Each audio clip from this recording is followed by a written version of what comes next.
दोस्तों नमस्कार, सभी का स्वागत है पर्वतजन डिजिटल पर। मैं हूं आपके साथ विजय रावत। वीडियो और वीडियो जो भर्ती धांधली के जो लगातार आरोप लग रहे थे, क्योंकि काफ़ी समय से प्रक्रिया चल रही थी। विधानसभा में भी ये मुद्दा उठाया गया भुवन कापड़ी द्वारा, और कुछ दिन पहले यशपाल आर्या जो नेता प्रतिपक्ष है उनके द्वारा भी इस पर सवाल उठाए गए कि आखिर एसआईटी जांच की क्यों नहीं हो पा रही, और तमाम प्रकार की जो चीज़ें हैं उन्हीं को लेकर हम आपके बीच आए हैं। क्योंकि बॉबी परमार जी हमारे साथ हैं जो लगातार इस मुद्दे को उठा रहे हैं शुरू से लेकर, और क्या कुछ इसमें अपडेट है।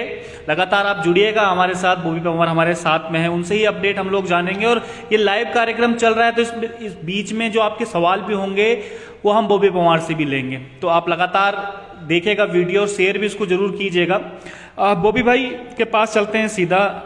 बॉबी भाई, विधानसभा में भी सवाल उठ चुके हैं। यशपाल आर्य जो नेता प्रतिपक्ष है उन्होंने भी ये सवाल उठाए हैं, और उसके बाद देखा यह गया है कि अभी तक कोई ठोस कार्रवाई नहीं हो पाई। समाचार पत्रों के माध्यम से हमें नहीं जानने को मिला है कि, क्योंकि जो विधानसभा में सवाल उठाए गए थे अखबारों ने तो खूब छापे, लेकिन उसके बाद सरकार अभी तक इस पर मौन है। क्या कुछ अपडेट है इस सब चीज़ों की? देखिए, उत्तराखंड का यही तो दुर्भाग्य है, उत्तराखंड के युवाओं का यही दुर्भाग्य है कि उत्तराखंड की विधानसभा के अंदर माननीय उपनेता प्रतिपक्ष भुवन कापड़ी जी द्वारा सवाल उठाए गए कि परीक्षाओं में किस प्रकार से धांधली हो रही है और उन परीक्षाओं की जांच की जाए, उन परीक्षाओं की सीबीआई जांच की जाए। परंतु हुआ क्या कि हमारे तो बात छोड़ दीजिए, बेरोजगार संगठन ने जब इस भर्ती के मामले में जब जानकारियां प्राप्त हुई कि इस भर्ती में घोटाला हुआ है, धांधली हुई है, अपने स्तर पर जो हमने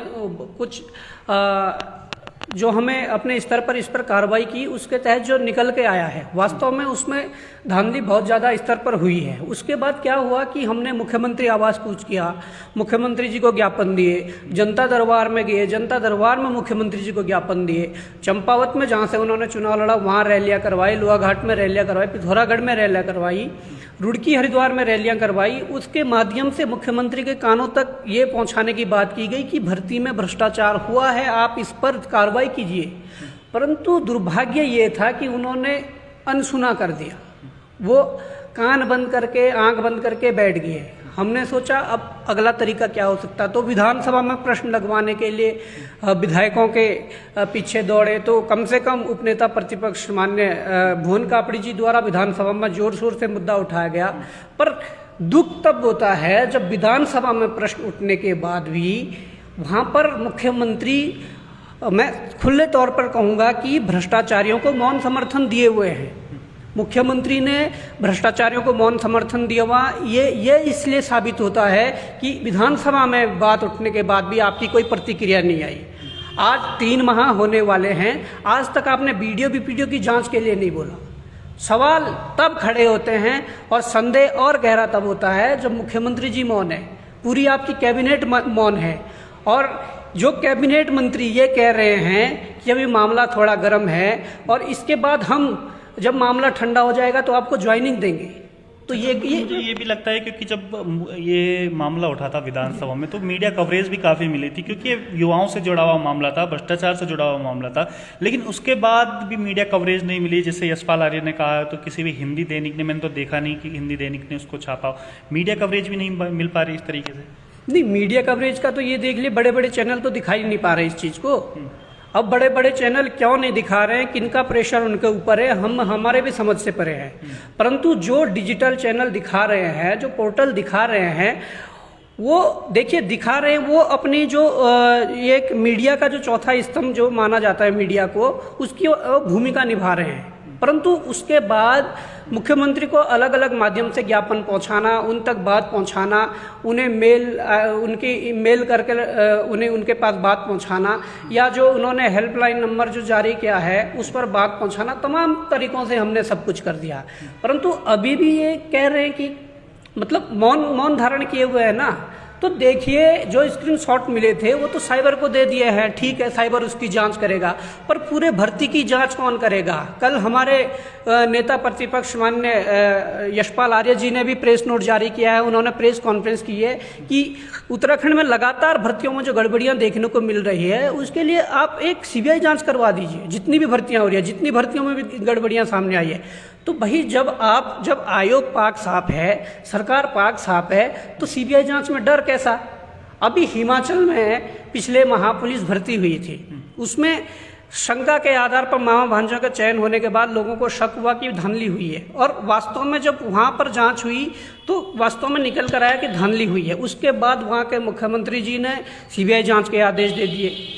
वहाँ पर तो किसी पर क्यों लग रहा है आपको? क्योंकि अभी आपने एग्जाम्पल हिमाचल का दिया, हमने देखा है कि कैसे केवल एक मामा भांजे की शक पे पूरी सीबीआई जांच है, उसमें निकल के भी आएगा, ये तथ्य ऐसे निकल के आए, ब्लैक शिप्स ऐसे निकल के आई।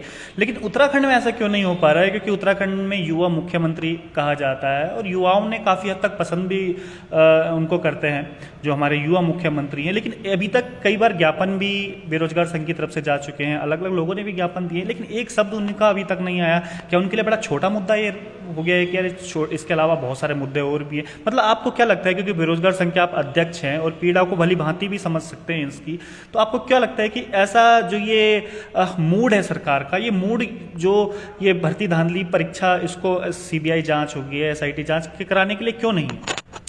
देखिए, मैं कहना चाहता हूँ, आप तो कह रहे हैं कि मुख्यमंत्री के लिए छोटा मुद्दा है, होगा छोटा मुद्दा मुख्यमंत्री के लिए, पर ये प्रदेश के युवाओं से जुड़ा मुद्दा है। भविष्य में उत्तराखंड के किस दिशा में उत्तराखंड जाना है उससे जुड़ा हुआ मुद्दा है। क्योंकि अगर आज उत्तराखंड के विभागों में, कोई से भी विभागों में गलत तरीके से चयन होकर कोई अभ्यर्थी जाते हैं, तो आप उसका अंदाज़ा लगा सकते हैं कि किस प्रकार से वो अपनी कार्यप्रणाली को करेगा, किस प्रकार से वो विभागों में दोनों हाथों से बटोरने में लगे रहेंगे, जैसे कि आज उत्तराखंड की सरकार में बैठे मंत्री और मुख्यमंत्री दोनों हाथों से बटोर रहे हैं। मैं खुले तौर पर कह रहा हूँ, यदि धामी जी यदि सही है और इस भर्ती की जांच करवाना चाहते हैं, आप मौन धारण मत करिए, आप ये कह दीजिए, अगर आप सच्चे हो तो आंखों में आंखें डालकर आइए सामने और हमारे आंखों में आंखें डालकर बात करिए। हम कहते हैं कि धांधली हुई है और धांधली बहुत बड़े स्तर पर हुई है, हम कहेंगे आप जांच करिए, और अगर आप जांच नहीं करते हैं तो साबित हो गया कि बहुत बड़ी धांधली हुई है जिसको सरकार समर्थन कर रही है। और ये जीता जागता उदाहरण है ना, 3 महीने होने वाले, अभी तक कोई प्रतिक्रिया ना आना अपने आप में संदेह खड़ा करता है, अपने आप में प्रश्न खड़े करते हैं कि क्यों मुख्यमंत्री मौन है। और अगर जांच हुई ना, मैं कह रहा हूं, बड़े बड़े अधिकारी, बड़े बड़े नेताओं का नपना तय है और जांच करवा कर रहेंगे। यदि सरकार से हमें जांच में कोई सहयोग नहीं मिलता, हमें चाहे न्यायालय की शरण लेने पड़े, पर इस बार जांच करवा कर रहेंगे, सीधी सी ये बात। आयोग की तरफ से क्या कुछ अपडेट है? क्योंकि जब आपने आयोग को कुछ दस्तावेज भेजे थे, सेंड किए थे, या उस समय हम भी मौजूद थे और आयोग ने कहा कि जल्द इस पर फैसला लेंगे, मोहर भी लगी थी, सिटी मजिस्ट्रेट मैडम भी उस दिन मौजूद थी और लाइव प्रोग्राम उस दिन हुआ था। अभी तक क्या कुछ अपडेट है आयोग की तरफ से? कुछ आपको आश्वासन दिया गया हो या कुछ चीज़ें नई निकल के कुछ आई हो अभी तक? नहीं, नई निकल के क्या आई, नई निकल के बीच में ये आई थी कि आयोग के खुद जो अध्यक्ष हैं वो उल्टे आरोप लगाने लगे कि बॉबी पवार ने ये स्क्रीनशॉट बनाए हैं, बॉबी पवार ने किसी को मैसेज करके बताया कि आप ये स्क्रीनशॉट बना दीजिए। तो अध्यक्ष जी, आपको मैं कहना चाहता हूँ कि इस उम्र में ऐसी बेतुकी बातें करके आप क्या हासिल करना चाहते हो? बॉबी पवार पर आप दोष मढ़ के क्या साबित करना चाहते हो? तो आपके पास एजेंसियां हैं, सरकार आपकी है, आयोग आपका है, आप जांच करवा लीजिए ना कि बॉबी पवार ने स्क्रीनशॉट तैयार किए हैं। बॉबी पवार क्यों स्क्रीनशॉट तैयार करेगा? भाई, जो हमें मिला है हमने उस चीज को रखा है कि इस आधार पे जांच होनी चाहिए। बाकी बहुत से आधार है उसमें जिस पे जांच होनी चाहिए और वास्तव में जांच होनी चाहिए। अगर ये जांच नहीं होती है, आने वाले भर्तियों में खुली मंडी ना लगे तो कहना। लेकिन ये बात तो खुद एस राजू जी भी स्वीकार चुके हैं, जो सचिव हैं बड़ोनी जी, वो भी स्वीकार चुके हैं कि उन्हें लगता है कि कहीं ना कहीं ब्लैक शिप्स हैं तो उसके बावजूद भी इस प्रकार की बातें सामने आ रही है कि बॉबी परमार गलत स्क्रीनशॉट पेश कर रहे हैं। नहीं, देखिए ना, स्वीकार करने की ये बात है कि जब मामला शुरू में उठाया, आयोग के अध्यक्ष ने खुद कहा कि हाँ मुझे भी लगता है 4-5 ब्लैक शिप है। उसके बाद बहुत सी घटनाएं सामने हुई, मतलब तो उसके बाद हमने जो प्रक्रियाएं चलाई आगे, उसके बाद जब लिस्ट बनी, क्या धांधली हुई, उसके बाद जब डीबी हुआ, डीबी के दौरान उन्होंने जब आंकलन किया तो खुद उन्होंने इंटरव्यू में आकर कहा, और वो इंटरव्यू हमारे पास है, हमारे पास भी है, हमारे फ़ोन में, सबके फ़ोन में, कि खुद आकर कहा कि मुझे भी लगता है कि 50-60 ब्लैक शिप्स हैं। भाई जब आप खुद कह रहे हो और उसके उपरांत कुछ दिनों बाद उनके सुर बदल जाते हैं, आयोग के अध्यक्ष कहते हैं कि नहीं बॉबी परमार गलत है। अरे बॉबी परमार गलत है तो मुझे गलत रहने दीजिए, मेरे गलत होने से सही होने से क्या फर्क पड़ रहा है? सब कुछ आपके पास है, आप जांच करवाइए ना। हम कह रहे हैं आप जांच करवाइए, परंतु जांच क्या? अंदरूनी जांच जो चल रही है उसका कुछ अपडेट आया अभी? नहीं, अंदरूनी जांच चल रही है, इन्होंने साइबर को दिया है वो चीज़ें जो स्क्रीनशॉट वगैरह, उनकी फॉरेंसिक जांच हो रही है कि सही है गलत है, उसका भी काफ़ी समय हो गया, अभी तक जांच नहीं आई है। और अंदरूनी जांच कुछ ऐसी होनी चाहिए, मैं तो कहना चाहूँगा कि ये आयोग की साठगांठ के बिना ये धांधली होना मुश्किल था। इसमें आयोग की पूरी साठगांठ है, मैं लिख के दे सकता हूँ, क्योंकि हुआ क्या, इसमें एक एक परिवार वाले जो बंदे हैं, एक ही परिवार वालों को एक एक शिफ्ट में, मतलब सेम शिफ्ट में सबका पेपर करवा दिया और सिलेक्शन भी हो गए। तो ये तो बड़ी बातें हैं कि आप एक परिवार से अगर 3 लोग हैं, उनका एक ही शिफ्ट में डलवा दिया, एक ही सेंटर में डलवा दिया, सिलेक्शन भी पा लिए। पति पत्नी का एक ही सेंटर में डाल दिया, उनका भी सिलेक्शन करवा लिया। तो कहीं ना कहीं ये जो प्रक्रिया है, धांधली की जो प्रक्रिया है, ये आयोग पहले से ही शुरू कर देता है। अच्छा, कुछ लोग कमेंट में भी लिख रहे हैं कि बॉबी परमार जबरदस्ती हर भर्ती में टांग अड़ा देता है। हर भर्ती में अगर इस प्रकार से टांग अड़ाने लग गए तो उसके बाद तो भर्तियां, जो रिजल्ट आएंगे, जो बच्चे सेलेक्ट हो गए उनके लिए तो बड़ी मुश्किल हो जाएगी। तो अभी कमेंट भी कर रहे हैं कि भाई जो सेलेक्ट हो गए उनकी ये गलती है, जो जबरदस्ती। ये वो बच्चे हैं, ये वो बच्चे मैं साफ तौर पर कह देना चाहता हूँ, ये वो बच्चे हैं जिनके लिए बेरोजगार संघ ने काम किया है। जब ये इस स्थिति में थे, जब धांधली के चक्कर में इनका सिलेक्शन नहीं हुआ, उस दौरान ये हमारे साथ खड़े थे और बेरोजगार संघ ने इनके लिए काम किया है। तब बेरोजगार संघ इनके लिए ठीक था, बॉबी परमार भी ठीक था। आज अगर बॉबी परमार भर्ती के भ्रष्टाचार पर आवाज उठा रहा है तो आज बॉबी परमार गलत हो गया है। मैं कहना चाहूँगा ये वो स्वार्थी लोग हैं जो सिर्फ और सिर्फ अपने पद के लिए लड़ रहे हैं कि मुझे पद मिल जाए।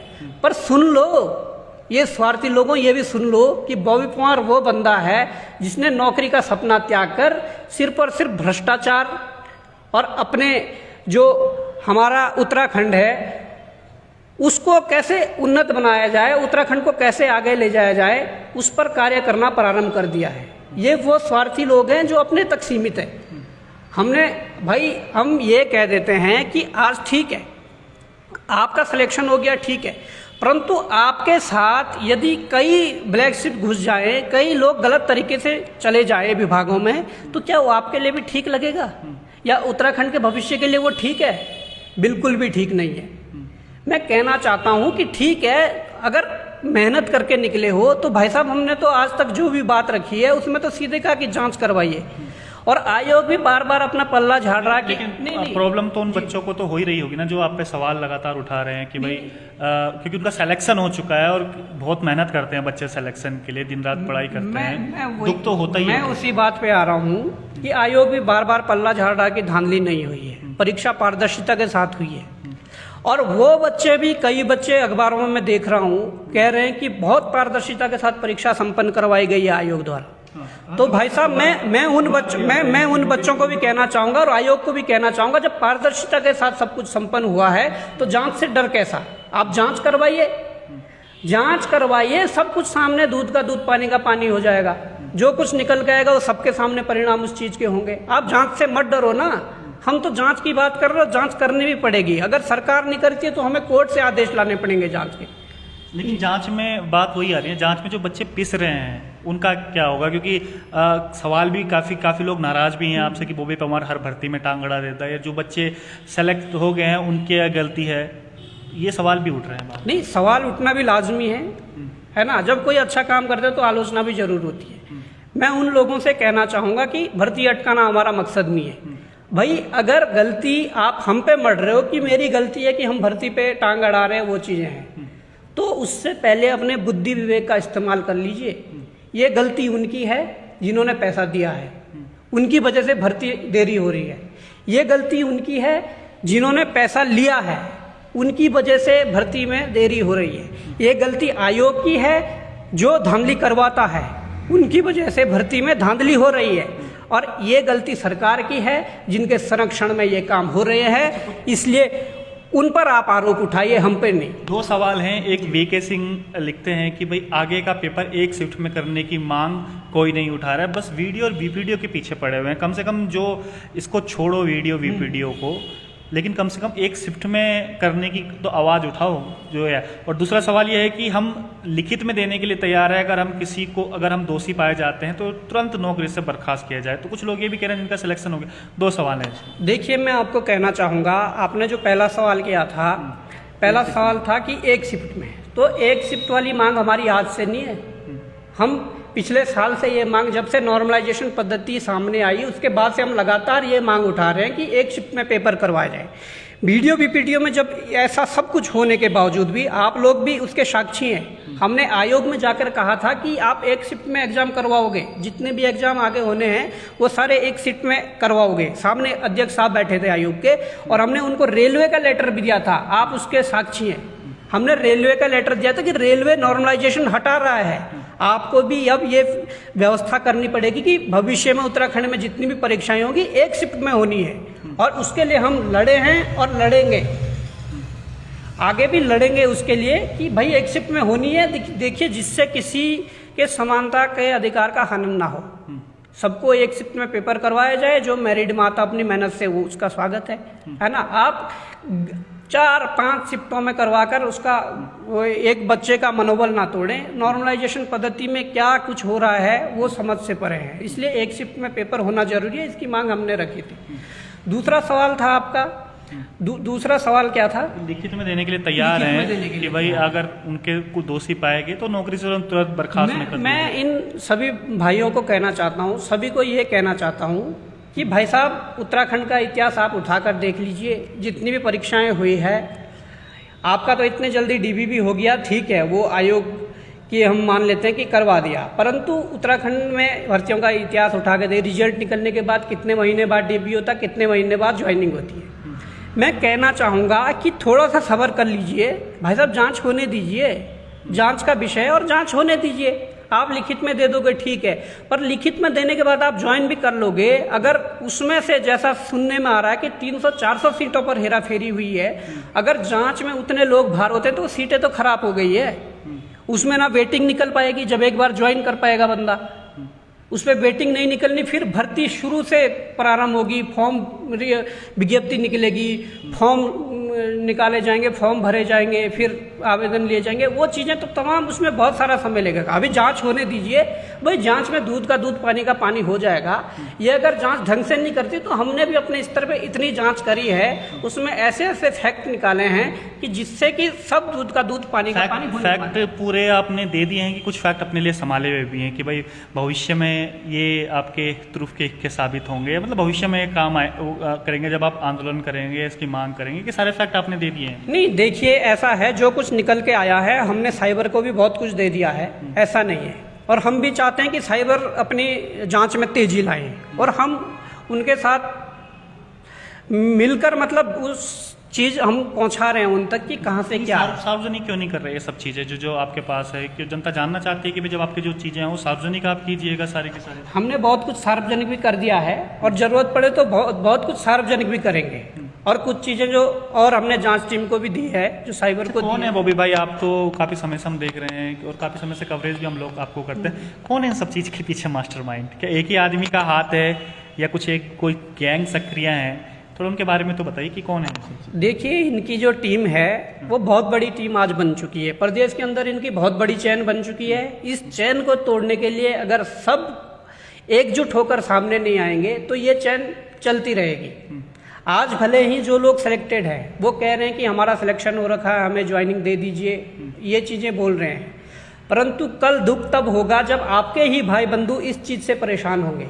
कि भर्तियों में भ्रष्टाचार होने के कारण, भर्तियों में धांधली होने के कारण हमारे भाई बंधु का सिलेक्शन नहीं हो पा रहा है, और ये मतलब उत्तराखंड किस ओर जा रहा है, ये चीज़ें ये कल बोलेंगे, वास्तव में ये चीज़ें बोलेंगे, क्योंकि स्थिति ऐसी हो चुकी है उत्तराखंड में। ये बातें किसी से छुपी नहीं है। पहले कम भ्रष्टाचार होता था, फिर उससे थोड़ा ज़्यादा हुआ, अब इस कदर भ्रष्टाचार हो रहा है कि आप सीधे 50% सीटें बेच दे रहे हो। अब ऐसा लगने लगा है कि सिस्टम इस तरीके से ही काम करता है, मतलब मैंने बिल्कुल। और मैं ये भी कहना चाहता हूँ, एक बात मैं कहना चाहता हूँ आपके माध्यम से, कि भाई साहब, हिमाचल में जब जांच टीम बैठाई गई तो सबने उसका स्वागत करा, वो चाहे चयनित अभ्यर्थी थे या जो बाहर हुए वो अभ्यर्थी थे। उन्होंने कहा कि जांच हो और अच्छी तरह से जांच हो, जो जांच रिपोर्ट में आएगा उसका हम स्वागत करेंगे। उत्तर प्रदेश में पिछले 2 महीने पहले अभी दरोगा की भर्ती में कुछ ऐसी अंगुलियां उठाई गई थी और भ्रष्टाचार सामने आया, उसमें सब एकजुट कर आए, और चयनित अभ्यर्थी भी और जो चयनित नहीं थे वो भी, कि भाई जांच होनी जरूरी है, ये भविष्य भी निर्धारित करेगा कि क्या है। उसमें भी सब एकजुट हुए कि आप जांच करिए, जो जांच में निकलेगा वो भी रद्द हो गई है परीक्षा, क्योंकि उसमें भी काफ़ी कुछ निकला था। तो भाई आप लोग ही क्यों, मतलब उत्तराखंड में क्या ऐसा फैशन बना दिया है? आगे क्या है? अब तो जांच तो कर नहीं रही है, मुख्यमंत्री जी भी मौन बैठे हुए हैं इस पे, और विपक्ष भी आवाज़ उठा चुका है, जो जिसको मूल बोला जाता है कि भाई विपक्ष जो आवाज़ उठाता है तो उसके ऊपर कार्रवाई होती है। तो अभी तक ऐसा देखने को मिला नहीं है। आगे बॉबी परमार अकेला क्या करने वाले हैं इस पर, क्योंकि मुख्यमंत्री आवास भी कूच कर दिया है, ज्ञापन भी दे दिया है, मुख्यमंत्री को भी दे दिया है, UKSSC को कई सबूत भी पेश कर चुके हैं। अब आगे और क्या करने वाले हैं? देखिए, हमसे जो होगा हम करेंगे, और हम आज से नहीं 5 साल से करते आ रहे हैं। जो ये लोग बोल रहे हैं ना कि पढ़ते नहीं है, लिखते नहीं है, तो भाई साहब पढ़ने लिखने की बात आप छोड़ दीजिए। जब सुबह से शाम तक सड़कों पर संघर्ष करना होता है ना, और एक एक बंदे का प्रदेश भर से फ़ोन आता है, किसी की कोई समस्या, किसी की कोई समस्या, उसके समाधान के लिए जब हम निकलते हैं ना तो टाइम नहीं मिलता पढ़ने का, इसलिए हमने फॉर्म भरने ही छोड़ दिए हैं। अब प्रदेश को एक उस दिशा की ओर ले जाना हमारा मकसद है कि जो एक भ्रष्टाचार मुक्त। बॉबी परमार राजनीति के उसमें उतरने की राजनीति, इसके माध्यम से राजनीति करने वाले हैं, क्योंकि आरोप लगते हैं यहाँ पे कि बॉबी परमार राजनीति कर रहा है खामखा। नहीं, राजनीति का मतलब, राजनीति की परिभाषा तो समझा दीजिए हमें। अगर इतना ही कुछ आप लोग ये राजनीति राजनीति राजनीति शब्द को अपने उसमें दिमाग में, दिल में बैठाए हुए हैं, तो बॉबी परमार को एक दिन राजनीति की परिभाषा समझा दीजिए। अगर भ्रष्टाचार के विरुद्ध लड़ना राजनीति है तो हाँ, बॉबी परमार राजनीति कर रहा है। अगर गलत के खिलाफ आवाज उठाना राजनीति है तो बॉबी परमार राजनीति कर रहा है। सीना ठोक के कह रहा हूँ, राजनीति कर रहा हूँ। अगर ये चीजें राजनीति करना है, राजनीति तुम्हारे मुख्यमंत्री नहीं कर रहे हैं, राजनीति हमारे विधायक, हमारे कैबिनेट मंत्री नहीं कर रहे हैं, जो बड़े बड़े भ्रष्टाचार करके भी सीटों पर बैठे हुए हैं, कुर्सियां तोड़ रहे हैं। राजनीति हमारे अधिकारी नहीं कर रहे हैं, जिनको कुर्सियां तोड़ने के लिए पैसे दिए जाते हैं, तनख्वाह दी जाती है, वो राजनीति नहीं कर रहे हैं। बॉबी परमार गलत के खिलाफ आवाज क्या उठा दिया तो बॉबी परमार राजनीति कर रहे हैं। तो मैं भी सीना ठोक के कह रहा हूँ, सुन लो कि बॉबी परमार अगर गलत के खिलाफ आवाज उठाना राजनीति है तो बॉबी परमार राजनीति कर रहा है, और ये ऐसी राजनीति बॉबी परमार जिंदगी भर करते रहेगा। अच्छा, सवाल भी उठ रहे हैं। अंकित रावत लिखते हैं कि वन दरोगा में तो कुछ कर नहीं सके। आप जानते हैं कि आउट ऑफ सिलेबस सारा का सारा पेपर आया था, धांधली तो वहाँ भी हुई थी। तो ये सवाल भी उठ रहे हैं आप पे कि भाई आपने वन दरोगा के खिलाफ कुछ नहीं किया। जो ये वन दरोगा पे सवाल उठा रहे हैं, इन लोगों को मैं बता देना चाहता हूँ, वन दरोगा के पेपर होने से पहले, वन दरोगा के पेपर होने से पहले मैंने सबको सूचित कर दिया था, सबको सचेत कर दिया था कि प्रदेश के युवाओं वन दरोगा का जो पेपर एजेंसी करवाने वाली है वो एजेंसी MP में ब्लैक लिस्टेड है, UP में ब्लैक लिस्टेड है। तो बॉबी परमार के ऊपर आरोप प्रत्यारोप उस समय भी हुए कि बॉबी परमार रोजगार विरोधी है, बॉबी परमार भर्ती को रोकना चाहते हैं। तो मैं कहना चाहता हूँ, ठीक है, आप लोगों ने आरोप लगाए कि बॉबी परमार भर्ती नहीं होने देते हैं, हमने तो सही के लिए करा था कि भाई ये एजेंसी ठीक नहीं है, ये पेपर नहीं करवा सकती, ये पेपर में धांधली करवाती है, गड़बड़ियाँ करवाती है। परंतु तुम लोगों ने ही आलोचना करी थी बॉबी परमार के खिलाफ कि ऐसा करता है, भर्ती रोकता है उसको। आज परिणाम आप लोगों के सामने हैं, वो चाहे सहायक लेखाकार हो या वन दरोगा हो, जो इस NSCIT ने परीक्षा करवाई, उसके परिणाम आपके सामने हैं। बॉबी परमार के खिलाफ तो विधिक नोटिस जारी हुए थे आयोग से कि भव्य कुमार आयोग की छवि धूमिल कर रहा है, सरकार की छवि धूमिल कर रहा है, NSCIT एजेंसी की छवि धूमिल कर रहा है। तो भाई साहब तब कहाँ थे आप लोग? हमने तो पहले ही आवाज़ उठाई थी।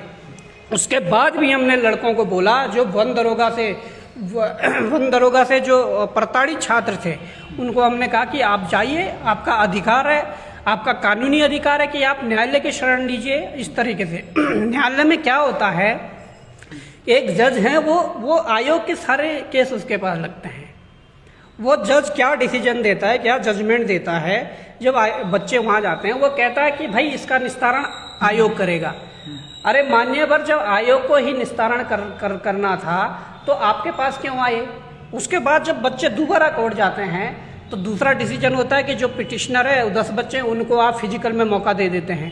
क्या जिन बच्चों को आपने एक बड़े तबके को छोड़ा है, क्या उनके समानता के अधिकार का हनन नहीं है? यानी कि जो ये सिस्टम है वो जुडिशरी पे भी इतना हावी हो चुका है कि जो हम न्यायिक प्रक्रिया है उस पर भी कहीं ना कहीं दबाव रहता है। बिल्कुल दबाव क्या, ये सामने सब कुछ दिख रहा है।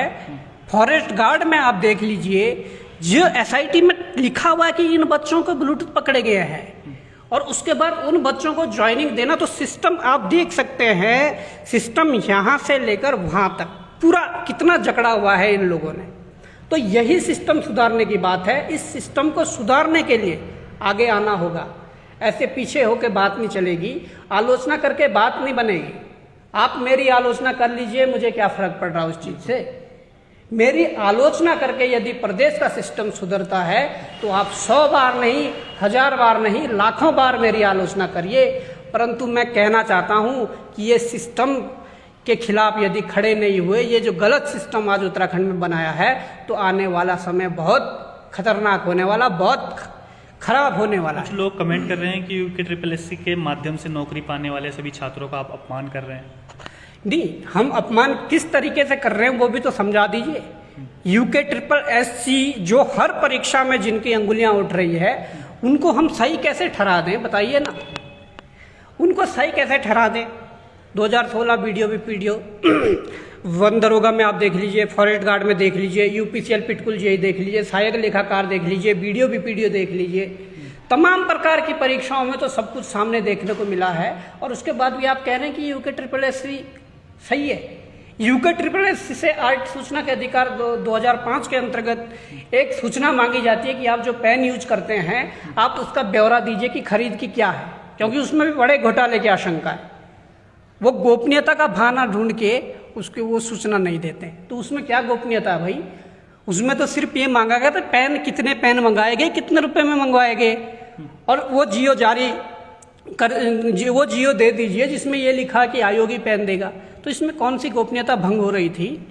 तो देखिए, ऐसे अधिकारी जब आयोग में बिठाओगे जिनका 1 वर्ष का विस्तार 2018 में होता है और आज 2022 चल रहा है, उस 1 साल के विस्तार में ही पूरी सेवा काट लें, तो ऐसे अधिकारी जब बिठाओगे, सिर्फ और सिर्फ कमाई के लिए बिठाओगे, मैं कहना चाहता हूँ सिर्फ और सिर्फ उसे कमाई के लिए बिठाओगे, तो ऐसा ही होना है। सबसे पहले तो इन अधिकारियों को वहाँ से बर्खास्त करें, वहाँ से बाहर करें। किसी सज्जन, ईमानदार व्यक्ति को, योग्य व्यक्ति को यदि वहाँ बैठाया जाए तो कुछ उत्तराखंड के युवाओं का भला हो पाएगा। चलिए, लास्ट सवाल मैं लेता हूँ आपसे। बॉबी भाई, बड़ा संघर्ष आप कर रहे हैं, 5 साल लगातार आप मैं देख रहा हूँ और मेरे मित्र भी हैं। तो मैं भी जानना चाह रहा हूँ कि भाई ये संघर्ष क्यों इतना सारा है, क्योंकि कई नोटिस भी आपको आ चुके हैं, कई धमकियाँ भी आपको आ रही हैं, आपका अपना एक भविष्य है, इतना संघर्ष किस लिए? देखिए, संघर्ष की यदि बात करें तो संघर्ष तो जब व्यक्ति कुछ चीज़ों में बढ़ता है आगे या किसी चीज़ को पकड़ता है, उसके बाद वो उसके चारों और मतलब इर्द गिर्द जब वो चीज़ें सामने आने लगती है तो उसके बाद वो बन जाता है। हमने भी सोचा था कि ठीक है, वैकेंसी निकालने के जो पहला आंदोलन किया था 26 मार्च 2018 को विज्ञप्ति निकालने के लिए, पहले ही आंदोलन में वो लाठीचार्ज हो गया, हमारे कई 8-10 लोग हमारे अस्पताल में भर्ती हो गए। उसके बाद से जो मतलब बाहर निकलने का वो था, मतलब उस आंदोलन से फिर से पढ़ाई में आने का जो एक प्रक्रिया थी या वहाँ से आने का जो रास्ता था वो बिल्कुल बंद हो गया था। उसके बाद से तमाम प्रदेश भर से तमाम लोगों के फ़ोन आते थे, आज ये समस्या, आज ये है। उन्हीं समस्याओं में जब उलझे रहे तो पढ़ाई छूट गई। उसके बाद कहीं ना कहीं मुझे नहीं लगता कि हम किसी के साथ कमेंटमेंट करें और उस कमेंटमेंट को पूरा ना मेरा करें। सवाल इसलिए भी था जिनके लिए आप लड़ रहे जी। हैं, क्योंकि कई लोग आज आपको ही दोषी ठहरा रहे हैं। आपका कहना है कि जो हमारे साथ आंदोलन में थे उस समय, जिनका सिलेक्शन नहीं हो पा रहा था, आज उनका सिलेक्शन हो गया तो ये आपके विरोधी हो गए। तो ऐसा संघर्ष इस काम का कि जो आपके साथी हैं वही आपके विरोधी होना शुरू हो गए। देखिए, ये तो उनकी मानसिकता पर भी सवाल होते हैं, उनकी क्या मानसिकता है वो चीज़ें उन पर छोड़ दीजिए। हमने तो वही एक तरीका अपनाया है कि कर्म करते रहो, फल की चिंता मत करो।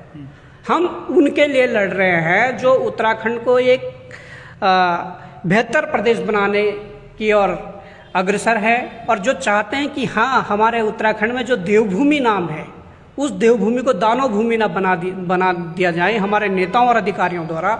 उसे रोकने के लिए हम संघर्ष कर रहे हैं। कमेंट आज में पढ़ेंगे तो अभी लाइव में इसलिए मैं कमेंट भी पढ़ पा रहा हूँ। कुछ लोग लिख रहे हैं इसको बस कंपटीशन में पेपर निकालना है, इसे बस नेता बनना है, हर पेपर में कुछ ना कुछ इसको बोलना है। भाई साहब, नेता बनना है तो वो मेरा अधिकार है, मुझे नौकरी करनी है वो मेरा अधिकार है। जिन लोगों को इससे परेशानी है, जिन लोगों को इससे समस्या है, वो हमारे इर्द गिर्द भी ना भटकें, वो हमसे रिश्ते भी ना रखें, वो हमसे नाते भी ना रखें, हमसे वो दूर ही रहें तो ज़्यादा बेहतर है। हम तुम्हारे लिए नहीं हैं, हम जिनके लिए लड़ रहे हैं वो हमारे साथ खड़े हैं और हम उनके लिए लड़ते रहेंगे।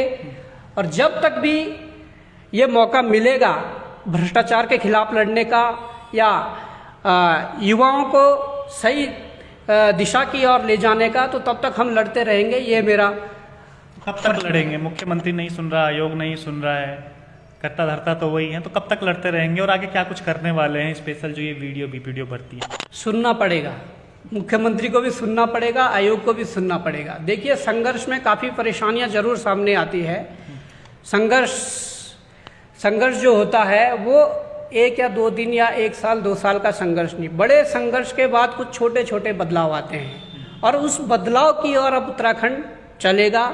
मुझे आशा है कि हमारे जो लंबा संघर्ष 5 साल का संघर्ष जो हो गया है, उस संघर्ष में हमने कई उतार चढ़ाव देखे हैं और इस संघर्ष में कई लोग नए मिले हैं, कई पुराने लोग बिछड़े हैं, तो वो चीज़ें हैं। तो ये संघर्ष जो है ना, ये संघर्ष जो अब 5 साल पहले हमने किया था उसके परिणाम अब मिलने वाले हैं, अब मिल रहे हैं, अब दिख रहे हैं। तो ऐसे ही आगे भी अगर लड़ते रहेंगे तो संघर्ष के परिणाम तो समय पे मिलते रहेंगे। मैं कहना चाहता हूँ कि इंसान को समय से पहले और भाग्य से ज़्यादा कभी कुछ नहीं मिलता है। ऊपर वाले के बिना मर्जी के पत्ता तक नहीं गिरता है, पत्ता तक नहीं हिलता है। तो हम तो एक इंसान ठहरे, है ना, पर हमारा जो कर्तव्य है हम उसको निभाएंगे और इस भ्रष्टाचार के खिलाफ एक मुहिम जो छेड़ेंगे पूरे प्रदेश में इस भ्रष्टाचार के खिलाफ। वो चाहे सरकारी विभागों में भ्रष्टाचार हो, वो चाहे भर्तियों में भ्रष्टाचार हो या चाहे और मामलों में भ्रष्टाचार हो, उस भ्रष्टाचार के खिलाफ लड़ने के लिए हम तत्पर हैं। और प्रदेश से तमाम युवाओं को जो भ्रष्टाचार के खिलाफ लड़ना चाहते हैं उनको अपने साथ खड़ा करके उनको प्रदेश भर के भ्रष्टाचार को निपटाने के लिए एक सेना तैयार करेंगे। लेकिन आगे क्या करने वाला है? क्योंकि तमाम जिन लोगों के हाथ में बागडोर है, कहीं ना कहीं उन तक भी ये मैसेज जरूर पहुंचता होगा कि बॉबी परमार का आगे क्या स्टेप होने वाला है, क्योंकि अभी तो वो कुछ कर नहीं रहे हैं, लेकिन बॉबी परमार क्या कुछ करने वाला है? नहीं, करने का तो क्या है, हम कर रहे हैं, लड़ाई लड़ रहे हैं। अब जब तक लड़ेंगे तो वो दिखेंगे हम ग्राउंड में, जब तक लड़ाई लड़ेंगे। बाकी समय को क्या मंजूर है वो हमें भी नहीं पता, समय को क्या मंजूर है हमें भी नहीं पता। तो समय आपके जितने भी जो जिनके लिए आप संघर्ष कर रहे हैं, कितना साथ मानते हैं उनको? देखिए, लोग साथ हो ना हो, हम एक अच्छा काम कर रहे हैं, हम भ्रष्टाचार के खिलाफ लड़ाई लड़ रहे हैं। मुझे फर्क नहीं पड़ता कि मेरे साथ 1000 लोग हैं या 5 लोग हैं, पर मेरे साथ अगर 10 लोग हैं, परंतु वो लोग हैं जो निस्वार्थ होकर, जो अपने स्वार्थ को छोड़कर सिर्फ और सिर्फ प्रदेश की भलाई चाहता हो या समाज की भलाई चाहता हो, मैं उन 10 लोगों को वजूद दूंगा, तवज्जो उन लोगों को दूंगा, बल्कि 1000 के मुकाबले। क्योंकि वो 10 तो हैं, वो स्ट्रांग है, उन्हें अपने वो स्वार्थी नहीं है, उन्हें किसी स्वार्थ से मतलब नहीं है, वो निस्वार्थ भाव से अगर लड़ेंगे तो 10 ही काफ़ी है। तो मुझे फर्क नहीं पड़ता कि कितने लोग साथ हैं कितने नहीं हैं, परंतु प्रदेश भर से काफ़ी लोगों का जब फ़ोन आते हैं, कॉल आते हैं, मैसेज आते हैं, कहते हैं कि हाँ वास्तव में ये जो घटनाएं उत्तराखंड में हो रही है बड़ी गलत घटनाएं हैं, इसके खिलाफ सबको एकजुट होकर लड़ना पड़ेगा। तो वो समय दूर नहीं है जब प्रदेश भर के युवाओं को एक ऐसा मतलब संगठित कर दिया जाएगा कि प्रदेश में जो भ्रष्टाचार हो रहा है, जो उत्तराखंड मैं समझता हूँ कि देश भर में बहुत मतलब ऊपर रैंक में है, फर्स्ट सेकंड रैंक में उत्तराखंड है कि जहाँ भ्रष्टाचार इतने चरम पर। जाते जाते बॉबी भाई मेरे मन में भी एक सवाल है और पर्सनल भी एक सवाल है कि भाई जब भी बच्चों की बात आती है जो एग्ज़ाम की तैयारी कर रहे हैं या धांधली की बात आती है तो बेरोजगार संघ का नाम सामने पे आ जाता है। लेकिन मैं उत्तराखंड में ये देखते हैं कि लेकिन जहाँ पर हिंदू मुस्लिम की बात आ जाए तो तमाम ऐसे संगठन हैं जो सड़कों पर नज़र आते हैं। आज आप ही देख लीजिए जो राजस्थान में जो निर्मम हत्या जो की गई, आज पूरे संगठन जो है उत्तराखंड में सड़कों पर थे। लेकिन जब भ्रष्टाचार की बात आती है, युवाओं के साथ लड़ने की बात आती है तो लेकिन वहाँ पर केवल बॉबी पंवार नज़र आता है। तो ऐसा क्यों है कि केवल इन मुद्दों पर बॉबी पंवार नज़र आता है और बाकी कोई और नज़र नहीं आता, या फिर शायद हो सकता है हमारी नज़रों से छूट जाता है? देखिए, हम जो लड़ाई लड़ रहे हैं बेरोजगार संघ के माध्यम से, तो बेरोजगार, देखिए बेरोजगार का ना तो कोई धर्म होता है। बेरोजगार आपको लगता है कि और संगठनों को भी आगे आना चाहिए इस तरीके की लड़ाई लड़ने के लिए? क्योंकि मैंने देखा है कि अपने दलों के अलग अलग बहुत सारे संगठन हैं, वो हिंदुत्व के नाम पे आ जाते हैं सामने पे, या अपना पर्सनल धार्मिक उन्होंने संगठन बना रखा है, जात के लिए उन्होंने संगठन बना रखा है, या कैटेगरी वाइज में बांट लो तो उनका संगठन बना रखा है। लेकिन ऐसा कोई संगठन मेरे को नज़र नहीं आता जो इस प्रकार की लड़ाई जो लड़ता हो। देखिए, बिल्कुल आगे आना चाहिए, तमाम संगठनों को भ्रष्टाचार के खिलाफ आगे आना चाहिए। मैं कहना चाहता हूं कि उन्होंने संगठन भले ही बना लिया हो, उन्होंने अपने धर्म विशेष के लिए संगठन बनाया हो, उन्होंने अपने जाति विशेष के लिए संगठन बनाया हो, उन्होंने अपने क्षेत्र विशेष के लिए संगठन बनाया हो, परंतु क्या उन संगठन वाले लोगों के लिए रोजगार की जरूरत नहीं है? क्या वो संगठन के लोग नहीं चाहते कि हमारे उत्तराखंड में जो है मेहनती बच्चे और योग्य बच्चे हमारे सरकारी विभागों में जाएं, या जो जिस योग्य बच्चा है उस काम के लिए वो बच्चा जाए? क्या वो ये चाहते हैं कि हमारे उत्तराखंड में पैसे देकर जिस प्रकार से धंधा चल रहा है कि हमारे विभागों में लोग जाएं और वहाँ पर ज्वाइन के ही दिन से वो फिर दोनों हाथ से बटोरने लग जाते हैं, क्योंकि रिकवरी भी तो करनी है। अगर कोई 12-15 लाख 18 लाख देकर जाता है तो भाई साहब ये तो तय है कि उसने विभाग से ही दोनों हाथ से लूटना है, और जब तक वो रिकवरी करता है तो उसके बाद उसे आदत सी हो जाती है, ताउम्र रिटायरमेंट की उम्र तक वो ये घूसखोर अधिकारी बनकर काम करता है। तो मैं कहना चाहता हूँ कि इस भ्रष्टाचार की लड़ाई में तमाम संगठनों को आगे आना चाहिए, तमाम वो धार्मिक संगठन। ऐसा तो नहीं है कि लोगों को लगता है कि तो ये जो ये वाला मुद्दा है ये तो बॉबी पंवार ने पकड़ लिया, अगर हम इसमें उतरेंगे तो फिर हमारा कोई वजूद नहीं रह पाएगा, हमें कोई नहीं जाने। हम तो कहते हैं कि आप आइए और आगे आइए, आगे आकर नेतृत्व करिए, ये चीज़ें हैं। आज विपक्ष ने यदि मुद्दा पकड़ा है तो हमें भी अच्छा लगा, हमें भी कम से कम ये मन में आया कि चलो कोई तो है जो इस मुद्दे को पकड़ रहा है, जो भ्रष्टाचार के खिलाफ बोल रहा है, तो वो ठीक लगता है हमें भी कि कोई आए समर्थन करे या इस लड़ाई को लड़े। हम तो कहते हैं कि अगर आपको ऐसा लगता है कि मुद्दा बॉबी पंवार का है तो हम बीच में ये जाएं, हमारी कोई तो पूछ नहीं रहेगी, तो मैं उनको आता हूं कि आप आइए और फ्रंट में खड़े होकर इस मुद्दे को लड़िए, इस लड़ाई को लड़िए, आपका स्वागत है ना। चलिए, बहुत बहुत धन्यवाद हमसे बात करने के लिए, हमें समय देने के लिए। तमाम अपडेट हमने आपको बताई कि जो वीडियो और वीपीडीओ जो भर्ती धांधली का जो ये चल रहा है सिलसिला, आखिर वो कब तक निपटेगा और इसकी अपडेट क्या कुछ है। कल या परसों हम लोग आयोग से भी मिलेंगे और आयोग से भी अपडेट जानने की हम लोग कोशिश करेंगे कि जो जो सबूत बॉबी पंवार ने दिए हैं अभी तक आयोग को, उस पर आयोग ने क्या कुछ कार्रवाई करी है, या खुद ही आयोग खुद जांच कर रहा है, या फिर आगे एसआईटी को जांच देने वाला है, और क्या कुछ रिपोर्ट आगे सौंपने वाला है। फिलहाल बने रहिए और पैनी नज़र हमारी इस खबर पर रहेगी। धन्यवाद। आज के लिए इतना ही। आप देख रहे थे आपका अपना पर्वतजन डिजिटल।